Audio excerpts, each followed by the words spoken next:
ஓம் சாய்ராம். உங்க வீட்டில் இருக்கக்கூடிய கடன் சுமையில் தீரவும் அந்த மகாலட்சுமி தாயாரோட பரிபூர்ண அருள் உங்களுக்கு கிடைச்சி உங்க வீட்டில் வந்து செல்வ கடாட்சம் பெருகவும் நீங்க நைட்டு தூங்க போறதுக்கு முன்னாடி உங்க கிச்சன்ல இந்த ஒரே ஒரு பரிகாரத்தை மட்டும் செஞ்சுட்டு தூங்க. இது ரொம்ப எளிமையாக எல்லா நாளுமே நீங்க எல்லாருமே செய்யக்கூடிய ஒரு அருமையான பரிகாரம் தான் இது. இந்த பரிகாரத்தை மட்டும் செஞ்சு பாருங்க. உங்க வீட்டில் இருக்கக்கூடிய கடன் சுமையில நீங்கி உங்க வீட்டுக்கு வந்து பணம் எப்படி வந்து சேருது மட்டும் நீங்க கண்கூடாகவே பார்க்கலாங்க. அந்த அளவுக்கு சக்தி வாய்ந்த பரிகாரம். அந்த பரிகாரத்தை எப்படி செய்யணும் இந்த வீடியோல பார்க்க போறோம். வாங்க வீடியோக்குள்ள போலாம். அதுக்கு முன்னாடி நீங்க இப்பதான் நம்ம சேனலுக்கு ஃபர்ஸ்ட் டைம் வரீங்கன்னா மறக்காம நம்ம சேனலை சப்ஸ்கிரைப் பண்ணிங்க. ஒரு வீட்டுல பூஜை ரூம் வந்து எந்த அளவுக்கு முக்கியமான இடமோ அதே போலதாங்க சமையல் அறையும். சமையல் அறை வந்து சுத்தமாக இருக்கக்கூடிய வீட்டில் வந்து பாத்தீங்கன்னா இந்த மகாலட்சுமி தாயாரோட பரிபூர்ண அருள் கிடைக்கும் அப்படின்னு சொல்லியிருக்காங்க. அதனால உங்க வீட்டுல வந்து பாத்தீங்கன்னா பூஜையோட சேர்த்து சமையல் அறையும் சுத்தமாக வைத்துக் கொள்ளுங்கள். எந்த அளவுக்கு சுத்தமா வச்சுக்கிறீங்களோ அந்த அளவுக்கு பாத்தீங்கன்னா உங்களுக்கு கடன் சுமையெல்லாம் வரவே வராது.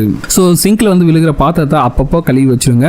சரிங்களா? ஸோ இப்போ வந்து என்ன பண்ண போறீங்கன்னா இந்த பரிகாரத்துக்கு தேவையான பொருட்கள் வந்து பாத்தீங்கன்னா ஒரு நல்ல கொஞ்சம் பெரிய அகல் விளக்கு ஒன்று வேணும். அதுக்கடுத்து வந்து மண் அகல் விளக்கு இருந்தாலும் ஓகே தான். அதுக்கடுத்து பார்த்தீங்கன்னா கிராம்பு வேணும். அதுக்கடுத்து வந்து பார்த்தீங்கன்னா மிளகு வேணும். அதுக்கடுத்து பார்த்தீங்கன்னா கொஞ்சோண்டு வெண்கடுகு. இந்த வெண்கடுகு வந்து பார்த்தீங்கன்னா நாட்டு மருந்து கடைங்க எல்லா கடைகளுமே கிடைக்குங்க.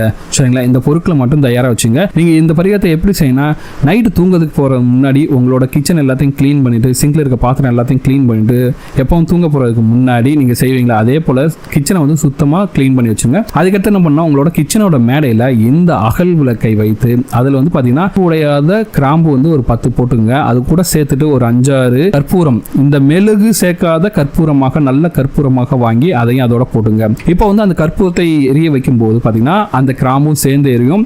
இது கூட என்ன செய்யணும், ஒரு 10 மிளகு எடுத்து அந்த எரியிற அந்த கற்பூரத்தில் போட்டு விடுங்கள். அதோட சேர்த்து கொஞ்சோண்டு வெண்கடுகு இதையும் அதுல இருந்து சேர்த்துருங்க. திரும்பவும் சொல்றேன், ஃபர்ஸ்ட் வந்து என்ன செய்யணும், அந்த அகல் விளக்குல நீங்க வந்து 10 கிராம்பு, அதாவது அந்த காம்பு உடையாத 10 கிராம்பு, அதுக்கடுத்து ஒரு 4-5 கற்பூரத்தை சேர்த்து நீங்கள் எரிய வைக்க வேண்டும். அப்படி எரியும் போது அதுல ஒரு 10 மிளகு, அதுக்கடுத்து கொஞ்சோண்டு வெண்கடுகு இண்டையும் சேர்த்து நீங்க எரிய வைக்கும் போது ஒரு நல்ல வாசம் வரும். சரிங்களா? ஓம் மகாலட்சுமி தாயை போற்றி அப்படிங்கிற மந்திரத்தை சொல்லிட்டு நீங்கள் மனதார மகாலட்சுமி தாயரை நினைத்து உங்களுடைய கடன்கள் அனைத்தும் தீர வேண்டும் அப்படின்னு வழிபாடு செய்து கொள்ள வேண்டும். இப்படி செஞ்சு முடிச்சுட்டு நீங்க நார்மலா போய் தூங்க போயிடலாங்க. சரிங்களா? எதுக்காக இது வந்து நைட் செய்யறோம்னா, ஒவ்வொரு வீட்லையும் இரவு நேரத்தில் அந்த வீட்டிற்குரிய குலதெய்வமும் மகாலட்சுமி தாயாரும் வலம் வருவார்கள் என்பது அர்த்தம். இந்த தீபத்தை நீங்கள் ஏற்றி வைக்கும் போது இதில் இருக்கக்கூடிய கிராம்பு வாசனையும் கற்பூரத்தின் வாசனையும் மிளகு வெண்கடுகு போன்றவற்றின் வாசனையும் உங்கள் வீட்டில் இருக்கக்கூடிய எதிர்மறை ஆற்றல்களை விரட்டி அடிப்பதோடு மகாலட்சுமி தாயாரின் பரிபூர்ண அருளையும் உங்கள் குலதெய்வத்தின் அருளையும் பெற இது வந்து ஹெல்ப் பண்ணுங்க உங்களுக்கு. இதனால உங்கள்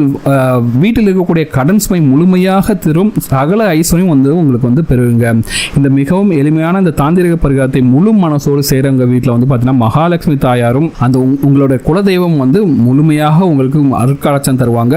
மனதார நினைத்து உங்கள் குலதெய்வத்தையும் மகாலட்சுமி தாயாரையும் நினைத்து இந்த பரிகாரத்தை மட்டும் செஞ்சு பாருங்க. உங்கள் வீட்டில் இருக்கக்கூடிய கடன் வந்து முற்றிலுமாக நீங்குவதோடு உங்கள் வீட்டில் செல்வ கடாட்சம் வந்து பெறுங்க. அந்த அளவுக்கு சக்தி வாய்ந்த பரிகாரம். கண்டிப்பாக செஞ்சு பாருங்க, நல்ல ரிசல்ட்ஸ் கிடைக்கும். இந்த வீடியோ உங்களுக்கு பிடிச்சிருக்க நம்புறேன். இந்த வீடியோ உங்களுக்கு பிடிச்சிருந்தா மறக்காம நம்ம சேனலை சப்ஸ்கிரைப் பண்ணுங்க. இந்த வீடியோ உங்க ஃப்ரெண்ட்ஸோட ஷேர் பண்ணுங்க. இந்த வீடியோ பத்தின கமெண்ட்ல கமெண்ட் பண்ணுங்க, லைக் பண்ணுங்க, ஷேர் பண்ணுங்க.